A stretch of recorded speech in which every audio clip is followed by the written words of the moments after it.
সিনাপসের ভাইরা আমাকে মানে মেন্টাল সাপোর্টটা খুব সুন্দরভাবে দিয়েছেন। আসলে ওনাদের এই মেন্টাল সাপোর্টটা আমার খুব কাজে লাগছে। তো ভাইয়ের আসলে এই জার্নিতে যে ওনারা যেভাবে আমাকে সাপোর্ট করছেন নাম না বললে নয়।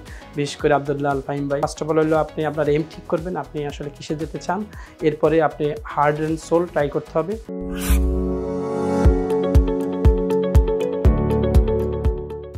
আসসালামু আলাইকুম, আমি ডক্টর শাকিল হোসেন। আমি এবার এফসিবিএস পার্ট 1 সার্জারি অর্থোপেডিক্সে পাশ করেছি। তাই আমি মহান রব্বুল আলামিনের কাছে শুকরিয়া আদায় করতেছি, আলহামদুলিল্লাহ।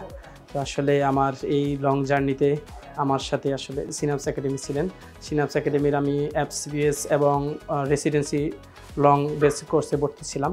কম্বাইন বেসে আমার রেসিডেন্সিও আমি দেওয়ার পর আলহামদুলিল্লাহ আমার রেসিডেন্সি এমএস অর্থোপেডিক্সে হয়েছে। তো আসলে যখন আমি জুলাইতে এফসিপিএস দিয়েছিলাম আমার আসলে হয় নাই, তখন আসলে মানসিকভাবে আমি একটু মানে হতাশা ছিলাম। তো আসলে এই যে সবার একটা প্রিপারেশান থাকে, এরপরে সবার হয় না, কিন্তু এই সময়টা একটা মেন্টাল সাপোর্ট দেওয়া। সিনাপসের ভাইরা আমাকে মানে মেন্টাল সাপোর্টটা খুব সুন্দরভাবে দিয়েছেন। আসলে ওনাদের এই মেন্টাল সাপোর্টটা আমার খুব কাজে লাগছে।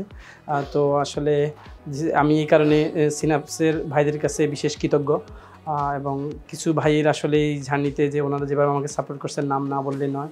বিশেষ করে আব্দুল্লাহ আল ফাহিম ভাইয়ের সাথে একটা মজার ঘটনা শেয়ার আছে আমার, যে কাহিনী আছে। বা আমি যখন প্রথমে এফসিপিএস হয়নি তখন আমি এমআরসিএস কোর্সের জন্য ভর্তি হতে আসছিলাম। তখন ভাই বললো, আমি যখন মার্কস উঠাইলাম আমার 2 দিন মার্কসের জন্য হয় নাই, তখন ভাই বললো তুমি এক কাজ করো, তুমি রেসিডেন্সি দাও।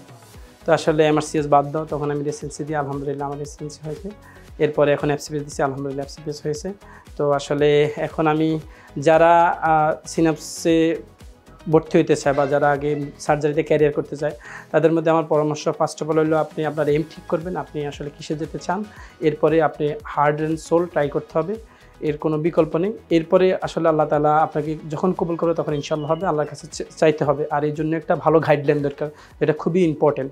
এবং আমি যেটা সিনাপস থেকে পাইছি, এই জন্য সিনাপসেরকে আমি আবারও অন্তরস্থল থেকে মোবারক জানাই। আসসালামু আলাইকুম।